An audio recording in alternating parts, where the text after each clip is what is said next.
But I'm a believer in it because I do believe it is an alternative source for wealth holding. I don't believe it's ever going to be a currency. I believe it's an asset class. You don't believe it ever becomes a currency? No, I think we're going to create digital currencies. We're going to use the technology for it. We're going to use the blockchain. You've heard of Bitcoin ETFs, and you've heard of BlackRock, arguably the largest and most powerful asset manager in the world. But there's a bigger question that everyone is asking. Why is BlackRock, the juggernaut of traditional finance, suddenly so interested in Bitcoin? And why now, after years of hesitancy and skepticism from institutional finance, are we seeing a sudden embrace of crypto by the financial elite? What's the real reason behind BlackRock's pursuit of a Bitcoin ETF? And what does it mean for investors, the elite, and the future of the entire crypto space? To answer these questions, we need to take a deep dive into BlackRock's history, the current crypto landscape, and the larger power dynamics at play. To understand why BlackRock wants a Bitcoin ETF, we need to understand who BlackRock really is. With over $10 trillion in assets under management, BlackRock isn't just any financial institution, they are the financial institution. They have their fingers in every sector of the global economy, from tech giants to government bonds. They wield influence over countless companies, investment portfolios, and even the policies of governments. I believe, I believe it goes up if the world is more frightened, if people have fearful of geopolitical risk, they're fearful of their own risk. It's no different than what gold represented over thousands of years. It is a asset class that protects you. Right. And unlike gold, where we manufacture new gold, BlackRock's influence extends far beyond investments. They influence government policies, entire markets, and they shape financial narratives. Think about it. BlackRock has the power to move markets simply by shifting its investment strategies. If they decide to invest heavily in a sector, others follow suit, leading to massive shifts in valuations and market dynamics. Their power isn't just about money, it's about control over the direction of the economy itself. Larry Fink, the CEO of BlackRock, has often spoken about financial inclusion, environmental sustainability, and adapting to a new economy. But the key word here is control. What if BlackRock's push for a Bitcoin ETF isn't about financial innovation, but about control of the emerging digital currency landscape? After all, whoever controls the currency controls the economy. Bitcoin is different from other fiat currencies in a couple ways. Bitcoin has always been a symbol of financial freedom, created as a response to the 2008 financial crisis to give power back to the people. It was a response to the bailout culture, the greed of financial institutions, and the realization that the traditional financial system was broken. Decentralized, censorship-resistant, and defiant against traditional finance, Bitcoin represents everything that challenges the existing monetary order. Satoshi Nakamoto envisioned a system where no one institution would have control. It was peer-to-peer money for a new digital age. It was supposed to empower individuals, provide a hedge against inflation, and create a store of value beyond the reach of central banks and governments. But then enter BlackRock, an entity synonymous with centralized control. Why would they want to be a part of something that undermines their very power base? The answer lies in the word co-opt.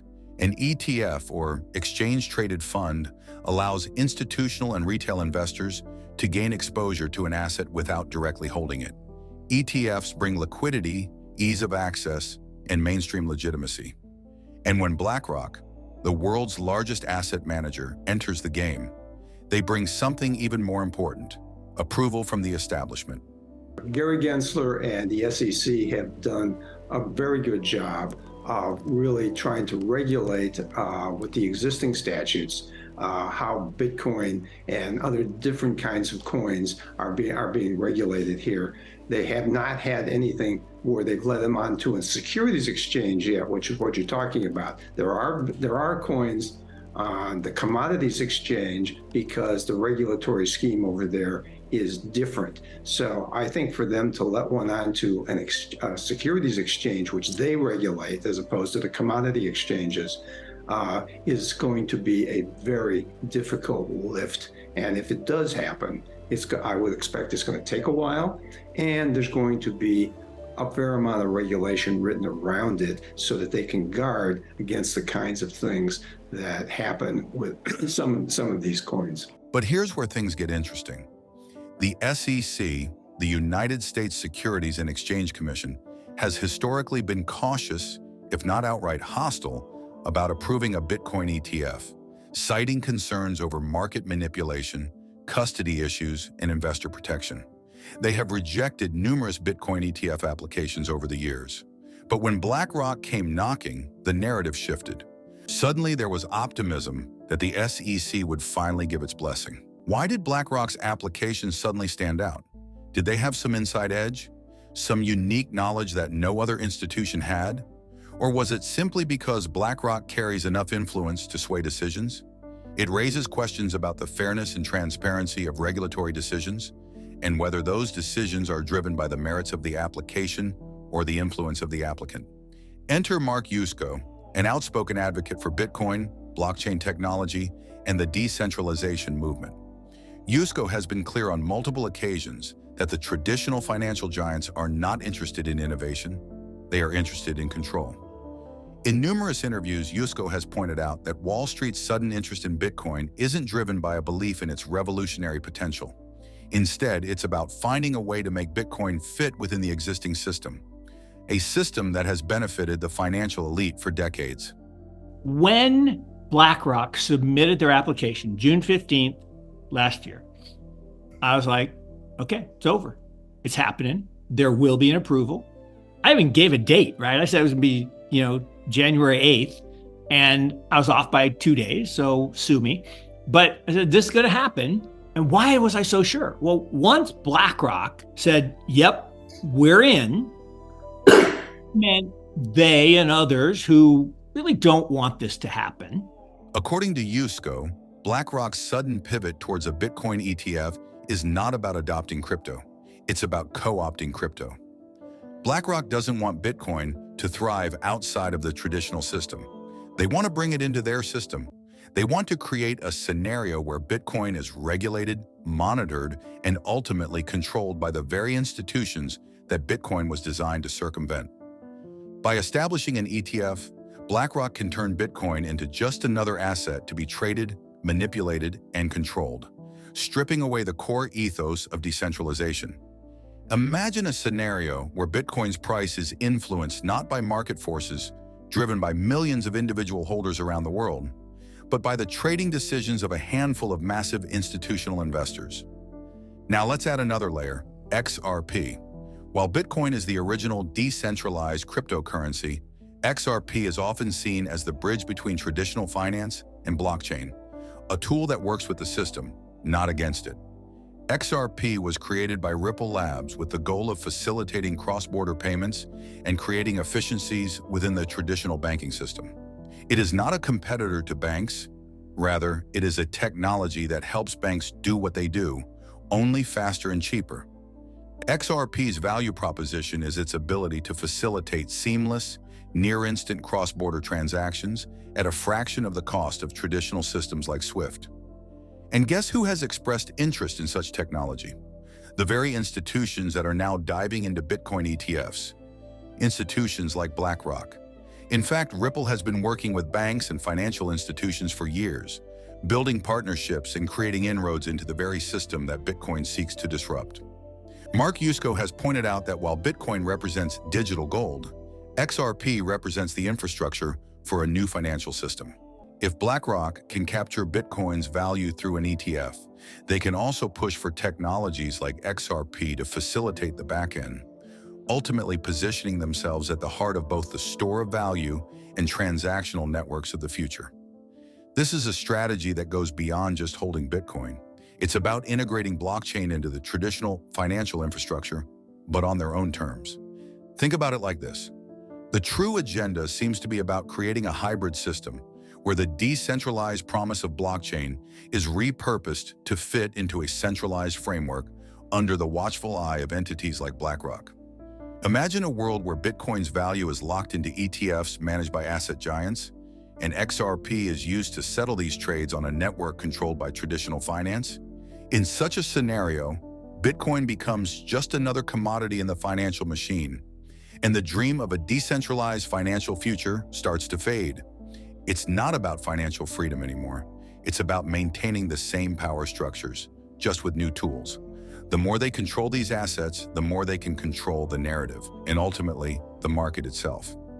Remember, control over the financial system is control over power, and Bitcoin threatens to democratize that power. Now, what does this mean for you, the individual investor? If BlackRock succeeds in creating a Bitcoin ETF, it will undoubtedly bring massive institutional money into the crypto space. Prices will likely surge and volatility might decrease. There will be a wave of new investors who see Bitcoin as safer and more legitimate because institutions are buying in. But at what cost? The more Bitcoin becomes a part of the traditional system, the less it will resemble the revolutionary idea it once was. You might have gains on paper, but you'll also see a shift in power, from the hands of the people to the hands of the institutions. Bitcoin will go from being a tool of freedom to a tool of profit for the financial elite. And while that might mean a short-term increase in value, it could also mean a long-term loss of the very ethos that made Bitcoin special. Mark Yusko has consistently argued that the best way to benefit from Bitcoin is to own it directly. Don't rely on ETFs or derivative products that introduce middlemen back into the equation. The whole point was to remove those middlemen. When you own Bitcoin directly, you hold your private keys and you become your own bank. That is the real power of Bitcoin.